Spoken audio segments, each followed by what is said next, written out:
ইমামে হোসাইনের মতো রক্ত দিয়ে গোসল করে হলো আমরা বাংলাদেশকে হেফাজত করব ইনশাআল্লাহ, ইসলামকে হেফাজত করব ইনশাআল্লাহ।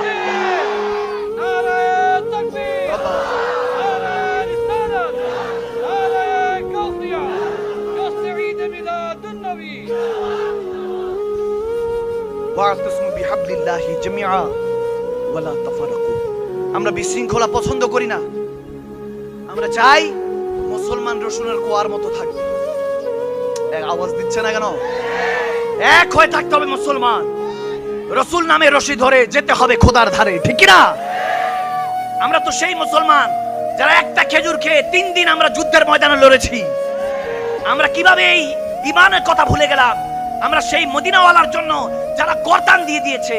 এমনও বদরের মধ্যে যুদ্ধের মধ্যে অনেক কাফেরা পালাচ্ছিল, এক কাফের আরেক কাফেরকে জিজ্ঞেস করছে পালাচ্ছ কেন, তোমাদের থেকে তো মুসলমানের সংখ্যা কম।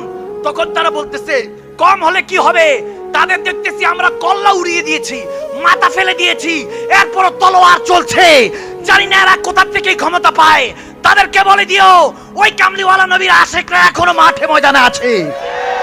তাদেরকে জানিয়ে দিও সেই শেরে খোদা আলী সিংহরা এখনো মাঠে ময়দানে আছে। তাদেরকে জানিয়ে দিও সে হযরত ওমর ইবনুল খাত্তাবের সিংহরা এখনো মাঠে ময়দানে আছে।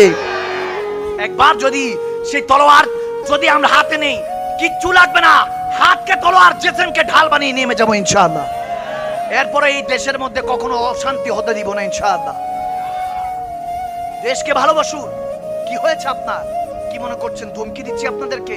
না, আমরা কেউ ধমকি দিচ্ছি না, এগুলো কর্কশ ভাষায় আপনাদেরকে উদাত্ত আহ্বান জানাচ্ছি। ফিরে আসুন, আমার নবীর পথে মতে ফিরে আসুন। আকীদা আহলে সুন্নাত আমাদেরকে এটাই শিক্ষা দেয়, ওলি আল্লাহদের জিকির ফিকির এটাই শিক্ষা দেয়, মুসলমান কখনো আলাদা হওয়া যাবে।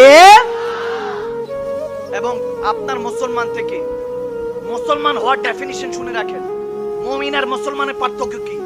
মুসলমান মানে আপনার হাত পা মুখ থেকে অপর মুসলমান হেফাজত থাকতে হবে, তখন কি আপনি মুসলমান। সুবহানাল্লাহ বলে। আর মুমিন, মুমিন সে যার থেকে শুধু মুসলমান নয় বিধর্মীরাও হেফাজত থাকতে হবে। সুবহানাল্লাহ বলবেন না?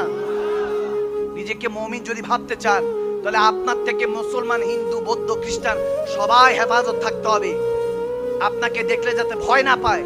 কিন্তু এখনকার বর্তমানে আমাদের আলেমদেরকে দেখলে অন্যান্য জাতিরাও ভয় পায় যে কোন সময় জানি হামলা করে।